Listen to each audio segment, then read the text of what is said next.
Gloire au Seigneur. Allez, je vous invite à ouvrir la parole de Dieu, la Bible, dans l'évangile de Jean, et nous attaquons ce soir le chapitre 5. Évangile de Jean, chapitre 5, nous lirons une partie du chapitre 5, nous lirons les versets 1 à 16. 1 à 15, pardon.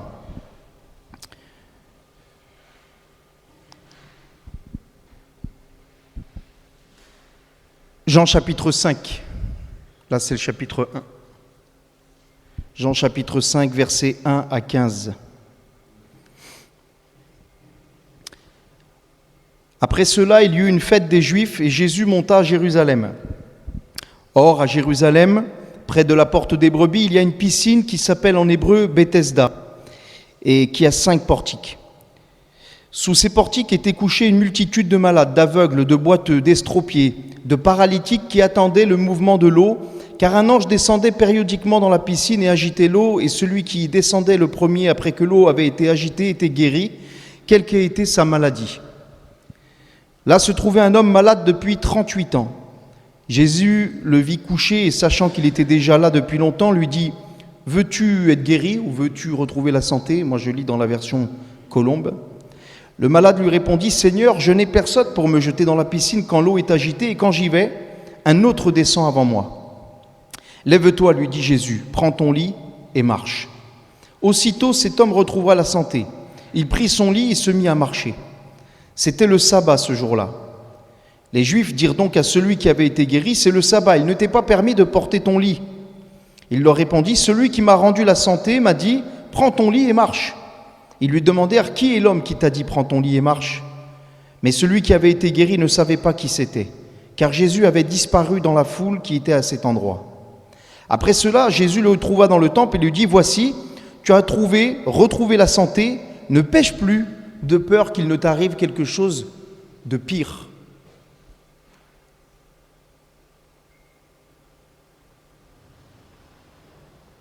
Cet homme s'en alla et dit aux Juifs que c'était Jésus qui lui avait rendu la santé, qui l'avait guéri. Amen. Voilà le texte. Donc ici, nous sommes dans le récit de cet homme infirme depuis 38 ans à la piscine de Bethesda, qui va être guéri à Bethesda. Alors je vous ai ramené quelques images juste pour que vous pouvez vous situer un peu dans le contexte. Ils vont défiler, il va y avoir la première image. Alors on ne voit pas très bien, mais en haut à droite, vous voyez ici le temple, et la piscine de Bethesda, c'est ce petit carré, là, cette petite forme géométrique blanche juste au-dessus. Vous voyez ? Elle se trouvait donc à cet endroit-là du temple, donc très proche du temple. On va mettre la deuxième image. Voilà, ça c'est donc ce qu'ils ont retrouvé, c'est les ruines de la piscine de Bethesda. Ils ont retrouvé ça dans les années 1800. Et donc c'est un site qui a réellement existé. Alors ici, ça ne nous parle pas où allait la piscine, hein, on ne voit pas trop. Alors j'ai pris d'autres images pour essayer de nous faire comprendre. Ça c'est un tableau qui illustre un peu des malades qui se trouvent sous les portiques, vous voyez, sous les arcades. Mais bon, c'est une représentation qui n'est pas très conforme à la réalité, mais qui peut nous donner un peu une idée. Une autre image. Voilà un peu à quoi ça pouvait ressembler, vous voyez, une sorte de piscine comme ça avec les portiques. Donc on s'imagine ici tous les malades, sous les portiques qui devaient se rassembler pour pouvoir se jeter dans l'eau au moment où l'eau remuait. On va le voir aussi ce soir. Et puis il y a encore une image, alors celle-ci, c'est la reconstitution de la piscine de Bethesda comme elle était au temps de Jésus. Donc on voit il y avait 2 bassins, vous voyez, un plus haut et un plus bas. Voilà, c'est important parce que ça peut nous aider à comprendre aussi le mouvement de l'eau, on va en parler. Mais en tout cas, ici, dans ce passage que nous avons lu, la piscine de Bethesda, c'est un peu un échantillon du désespoir et de la misère de l'humanité. Parce que dans cet endroit-là, on y trouve des boiteux, on y trouve des malades, on y trouve des paralytiques, on y trouve des gens aveugles, on y trouve des gens qui ont besoin de secours. Et dans la société de l'époque, déjà c'est pas bon d'être malade, hein. C'est pas bon d'être paralytique, c'est pas bon d'être aveugle, encore aujourd'hui bien sûr, mais imaginez-vous à cette époque-là, c'était être mis carrément au banc de la société, C'était être un indésirable, c'était être un intouchable, c'était être voué à la mort, parce que c'était une vie de misère, une vie de mendicité. Et si vous n'aviez pas de famille, c'était compliqué. Enfin, vous vous imaginez la situation de ces hommes, d'autant plus que ces hommes-là, ces femmes-là, toutes ces personnes qui étaient malades, boiteux, estropiés, avaient des accès limités au temple, avaient des accès limités pour les sacrifices. Ce n'est pas tout le monde qui pouvait s'approcher. La loi de Moïse interdisait notamment d'offrir des animaux qui étaient mal formés, qui étaient boiteux, qui étaient infimes, qui n'étaient pas parfaits. Mais aussi, les hommes qui avaient une infirmité ne pouvaient pas s'approcher de Dieu, comme ça dans le temple. Ne pouvaient pas s'approcher, offrir des sacrifices. Alors je vous lis un texte, dans Lévitique chapitre 21, les versets 16 à 23, c'est l'Éternel qui parle à Moïse et qui dit « Parle à Aaron et dit, à Aaron, donc c'était le souverain sacrificateur, tout homme de ta race et parmi tes descendants qui aura un défaut corporel ne s'approchera point pour offrir l'aliment de son Dieu. Tout homme qui aura un défaut corporel ne pourra s'approcher. Un homme aveugle, boiteux, ayant le nez camus ou un membre allongé, un homme ayant une fracture au pied ou à la main, etc., etc., etc. Il y a toute une liste de défauts corporels ici. C'est interdit de s'approcher du temple de Dieu. Voilà. Il n'ira pas vers le voile, il ne s'approchera pas de l'autel, car il a un défaut corporel. Il ne profanera point mes sanctuaires, car je suis l'Éternel qui les sanctifie. Alors, quand on lit ça, on se dit, mais quand même, notre Dieu que nous servons, le Dieu que nous aimons, le Dieu que nous prêchons, ça paraît cruel quand même. La personne qui est née boiteux, la personne qui est née aveugle, la personne qui est née infirme, ou qu'elle ne soit pas née comme ça, que Dieu a un accident, elle est limitée au service dans le temple et à l'accès au temple. On se dit, mais Dieu est cruel. Pourquoi ces personnes-là et pas d'autres ? Puisqu'il est né comme ça, puisqu'elle est née comme ça. Pourquoi ? Mais parce que Dieu, au travers de la loi, veut nous enseigner des réalités spirituelles encore plus profondes. Et on va y revenir. Alors, ces personnes qui étaient infirmes, ça se passe pendant une fête, je ne sais pas exactement laquelle, certains disent que c'est Pâques, d'autres fêtes, mais peu importe, passons. Ces hommes-là, ils sont là pendant cette fête, et ils attendent quelque chose, ils attendent qu'un ange descende dans l'eau, et agite l'eau, et le premier qui voit l'eau agitée, le premier qui va dedans, il est guéri. Alors, beaucoup se sont posé la question, on se la pose ce soir, on va y répondre rapidement, on ne va pas s'attarder là-dessus, mais ça paraît quand même assez étrange que Dieu agisse de cette manière. Un ange, quel est ce type d'ange ? Quelle est cette façon de guérir ? Ça voudrait dire que le premier qui y va, il est guéri, donc ça veut dire quelque part c'est presque au mérite. Le premier arrivé, premier servi. Est-ce que Dieu agit comme ça ? On ne le voit pas trop dans les Écritures, ça. Il semblerait plus que c'était une croyance un peu païenne, la superstition. Il semblerait qu'à cet endroit-là, justement, le mouvement entre les deux bassins, parfois agitait l'eau, ou alors qu'il y avait à cette époque une source jaillissante qui remuait l'eau, vous savez, un peu comme les geysers, là, à cette époque-là, et qui faisait que ces hommes croyaient qu'il y avait un ange et qu'ils pouvaient être guéris. D'ailleurs, les Romains, plus tard, dans la piscine de Bethesda, vont faire des rites et vont vouer un culte au Dieu de leur guérison. Voilà. Alors, il y a vraiment tout un mélange là-dedans. C'est Asclépios, le dieu chez les Grecs de la guérison, et Esculape, chez les Romains. C'est très certainement quelque chose qui était dans une croyance païenne et qui n'avait pas grand-chose à voir avec Dieu. D'ailleurs, ce passage-là que nous lisons, ce verset-là, il est absent de nombreux manuscrits anciens du Nouveau Testament. Donc, on peut avoir un doute concernant la guérison de cet ange et plus voir ici une croyance vraiment superstitieuse, païenne, plutôt qu'un vrai ange du Seigneur qui guérirait. Bon, toutefois, peu importe. C'est juste une parenthèse pour essayer de répondre à cela. Mais tous ces hommes qui allaient à cette piscine, ils espéraient quelque chose. C'était incertain, c'est un peu une loterie. C'est un peu, voilà, comme on dit, une superstition, c'est un peu, on va là, et si jamais l'eau, elle bouge, on va être guéri, mais finalement, on n'est sûr de rien. Et imaginez-vous, le premier qui doit aller dans la piscine, s'il est aveugle, comment il fait? Et imaginez-vous, celui qui est boiteux, il va se traîner comme ça, c'est fini, personne n'a sa chance. Et puis c'est chacun pour soi, il ne faut pas s'attendre à ce que quelqu'un le fasse pour nous. Oui, c'est chacun pour soi. Et tout cela, c'est des parallèles. C'est des parallèles. Je vous disais que la piscine de Bethesda, c'est vraiment un échantillon de la condition de ce monde, de la condition humaine. Parce que finalement, ces hommes malades, ces hommes estropiés, ces hommes boiteux, ces hommes aveugles, ces hommes infirmes, qui étaient chassés de la présence de Dieu, qui ne pouvaient s'approcher du voile, qui ne pouvaient s'approcher pour apporter des sacrifices, nous montrent que derrière tout cela, les hommes sont infirmes spirituellement parlant, aveugles spirituellement, boiteux spirituellement, ils ne peuvent marcher, ils ne peuvent s'approcher de la sainteté de Dieu, ils ne peuvent être saints pour s'approcher de Dieu. C'est la situation de tous les hommes, tous ont péché et sont privés de la gloire de Dieu. C'est la situation de chaque homme.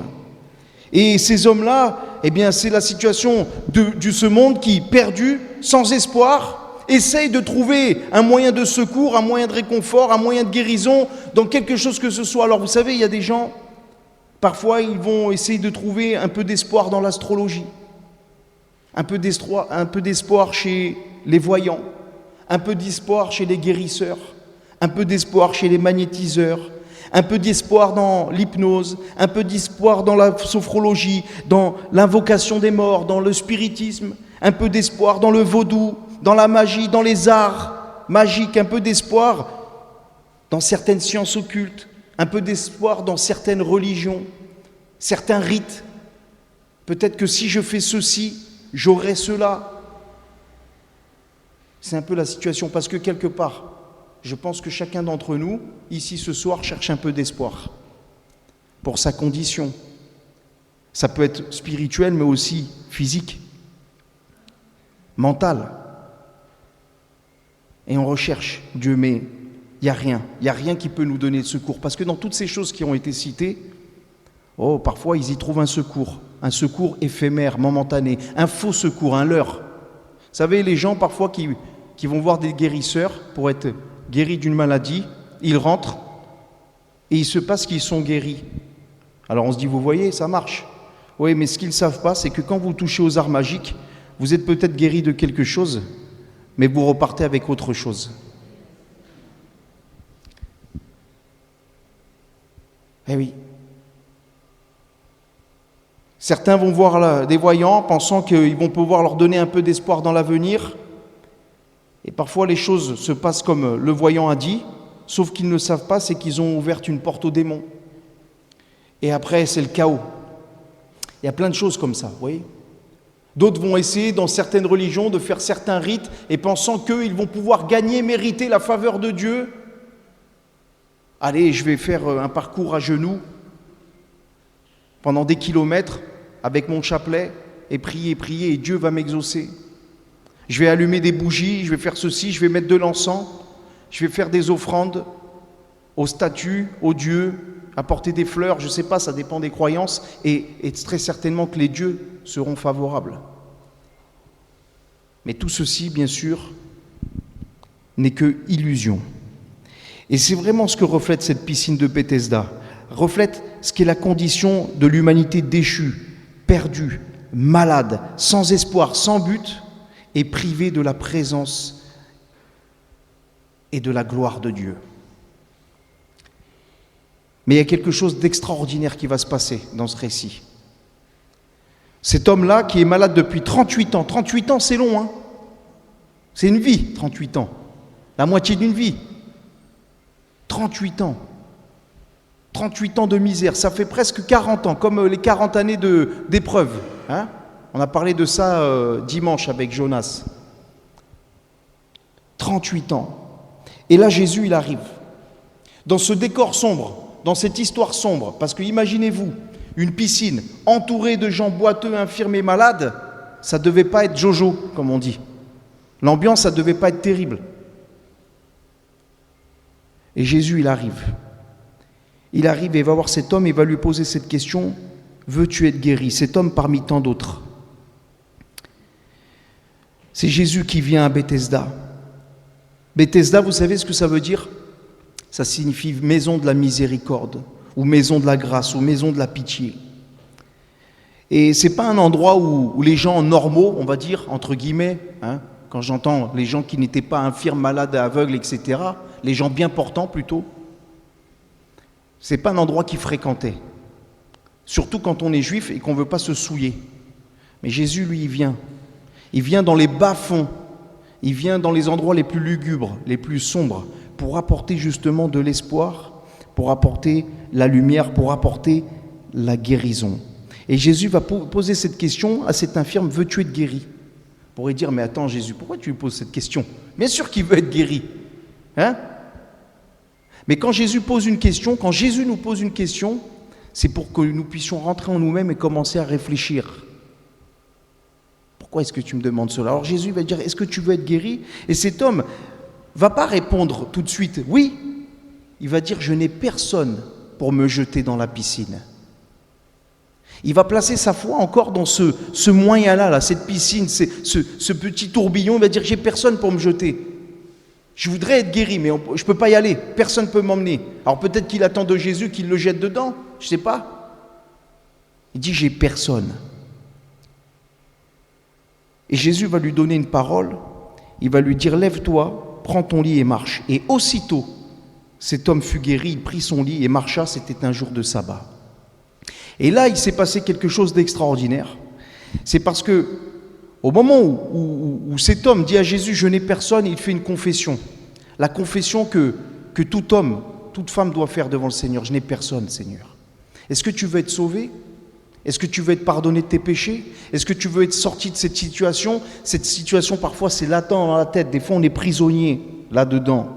Prisonnier du passé, prisonnier de la colère, prisonnier de la souffrance, prisonnier de l'amertume, prisonnier de la rancune, prisonnier de ne pas avoir obtenu, d'avoir raté sa vie, d'avoir raté des choses.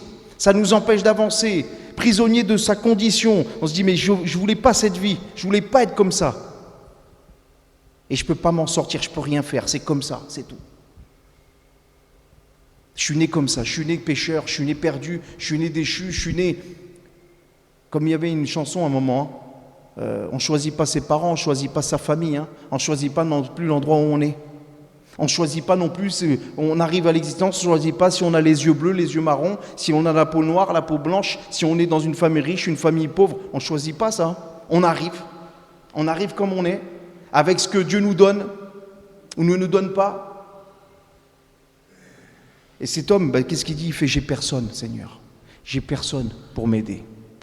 Et ce soir, c'est le cri qu'on doit pousser au Seigneur. Seigneur, j'ai personne. J'ai personne qui puisse me comprendre. J'ai personne qui puisse se mettre à ma place. J'ai personne qui peut me pardonner mes péchés. J'ai personne qui peut me nettoyer. J'ai personne qui peut me guérir. J'ai personne qui peut me sauver. J'ai personne qui peut me délivrer. J'ai personne. J'arrive pas à avancer. Je ne peux pas le faire. J'ai essayé plein de fois. Oh, j'ai essayé de me mettre bien avec le Seigneur et de faire les choses bien. J'ai essayé de lire la Bible. J'ai essayé de venir à l'église. J'ai essayé, Seigneur, j'arrive pas. J'arrive pas parce que ma condition, mon cœur, il y a des choses, Seigneur, qui m'en empêchent, je ne peux pas. Et ça, il faut le dire au Seigneur. Il ne faut pas avoir peur de lui dire. Parce que Jésus, il entend ça. Il faut lui dire toutes ces choses. Vous savez, au Seigneur, il faut lui parler. Il faut lui parler en vérité. Aux hommes, on cache les choses, mais au Seigneur, on ne peut rien lui cacher. Et le Seigneur se plaît à entendre quelqu'un qui confesse son péché devant lui, qui confesse sa faute, qui confesse son besoin. Et même parfois qui exprime aussi sa colère, ses choses, ses incompréhensions, pour que le Seigneur l'éclaire là-dessus et lui montre la voie. Et cet homme-là, ce boiteux là de naissance, cet infirme de naissance, il va croire dans les paroles de Jésus. Jésus va lui dire, veux-tu être guéri? Je te le dis, lève-toi et marche, prends ton lit et marche. Et tout simplement, cet homme, à un moment, il plaçait sa foi dans cette piscine, dans cette eau, et d'un coup, il place ses foi dans le Seigneur, et instantanément, il est guéri.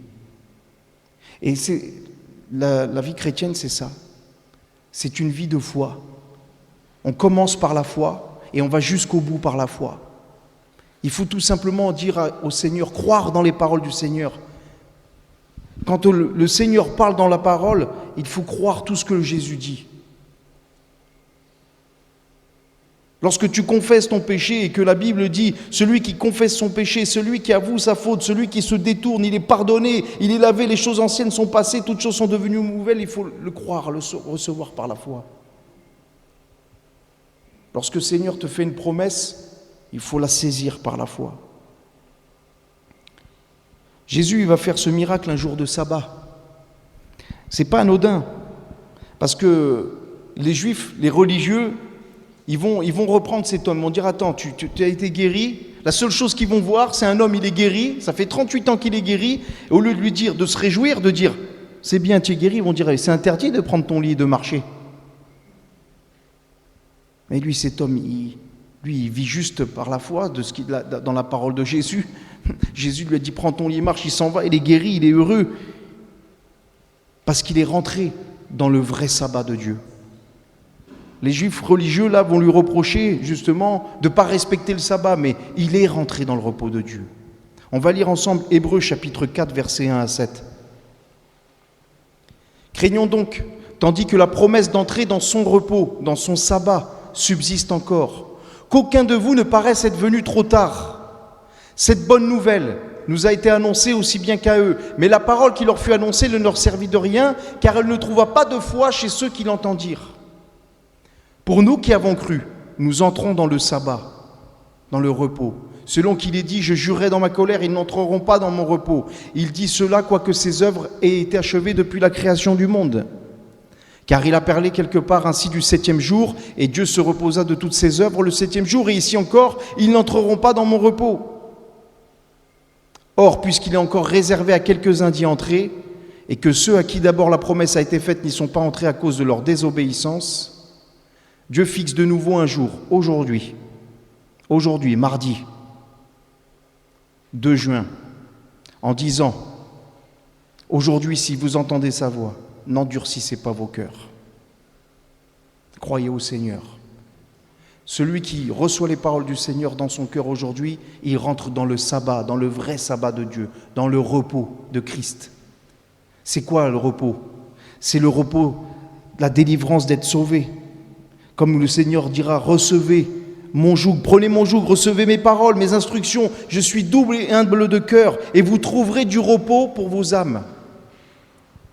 Parce que c'est de cela qu'on a besoin, de trouver du repos du cœur, le repos de l'âme. Jésus est arrivé comme la véritable lumière qui vient dans ce monde et il a éclairé la vie de cet homme. Non seulement il l'a guéri, mais il l'a sauvé, nous allons voir ici. Et c'est ce que Jésus fait encore ce soir, peut faire encore ce soir. Imaginez-vous que nous sommes à la piscine de Bethesda ce soir, hein? Et souvent on dit « Ah, je ne peux pas venir, ce soir j'ai piscine ».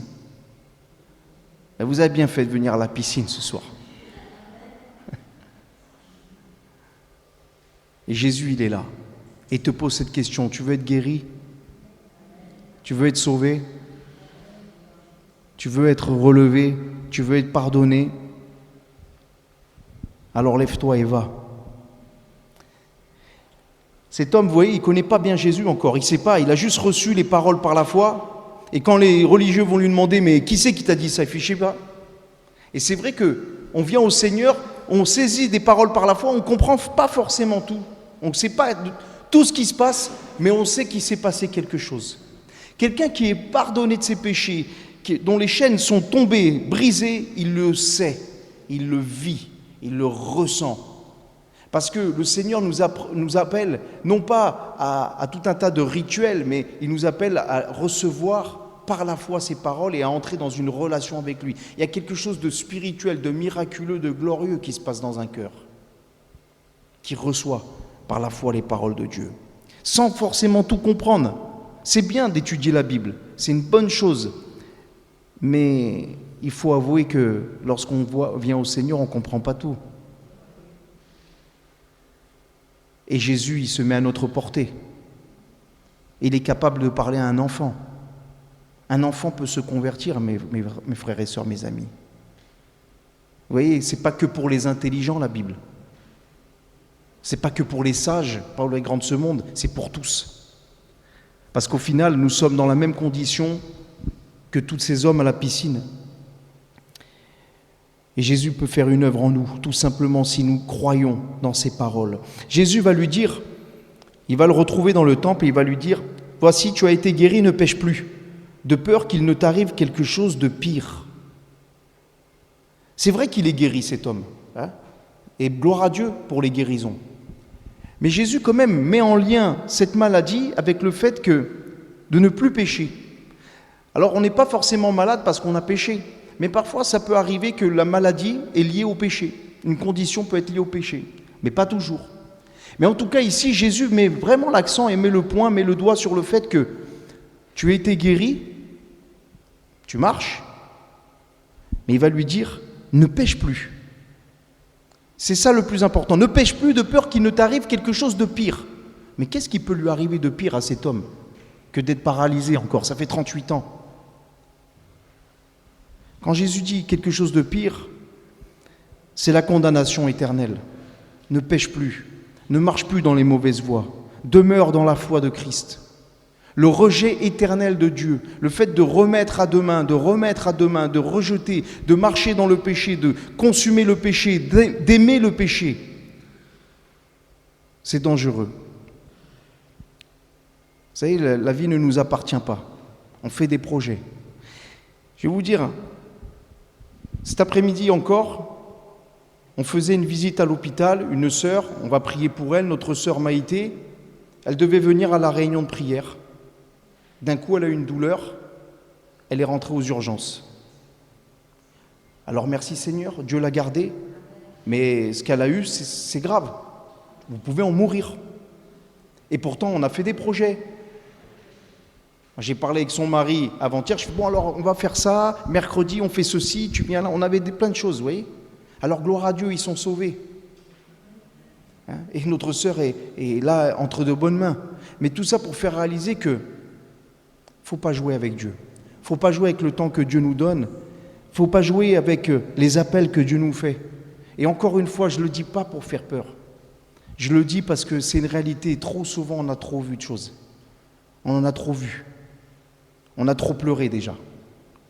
On a trop souffert.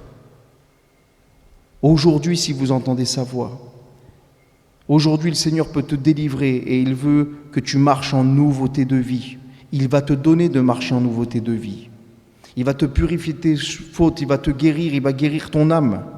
La Bible nous dit dans Éphésiens chapitre 2, versets 8 à 13, « C'est par la grâce que vous êtes sauvés. » Ça veut dire qu'il n'y a aucun de nous qui peut être sauvé par les œuvres, il ne peut rien faire. Personne ne peut ici ce soir mériter son salut. De la même manière que lui, il était infirme, il ne pouvait pas se jeter dans la piscine et que personne ne pouvait le faire pour lui, personne ne pourra vous sauver ce soir.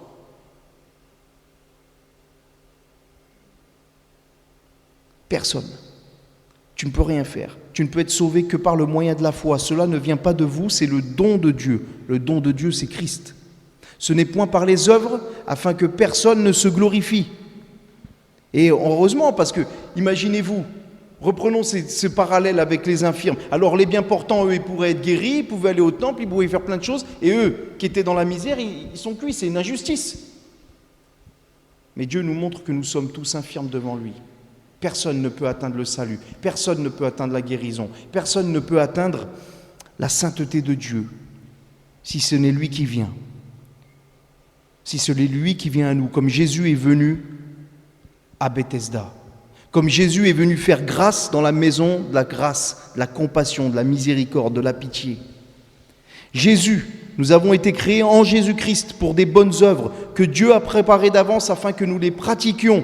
C'est pourquoi vous, autrefois, païens dans la chair, appelés incirconcis par ceux qui sont circoncis, vous étiez en ce temps-là sans Christ, privés de droit de cité en Israël, étrangers aux alliances de la promesse, sans espérance et sans Dieu dans le monde. Mais maintenant, en Jésus-Christ, vous qui étiez jadis éloignés, vous avez été rapprochés par le sang de Christ. Et dans ce même épître, il est dit que Dieu a fait tomber en Jésus-Christ le mur de la séparation. Et vous voyez, ce mur de la séparation, c'est ce qui séparait les païens avec les juifs dans le temple. Mais on pourrait faire le parallèle avec ce qui séparait aussi les infirmes de l'autel, les infirmes du voile. C'est ce que nous étions. C'est ce que peut-être certains qui nous écouteront ce soir ou dans les autres jours sont. Mais Christ nous rapproche, Christ vient à nous pour que nous rentrions dans les bonnes œuvres, pour que nous rentrions dans son sabbat, pour que nous entrions dans son salut et pour nous donner la grâce de marcher en nouveauté de vie. Alors on va prier. On va prier parce que ce que Jésus a fait dans cette piscine, il le fait encore partout dans le monde aujourd'hui.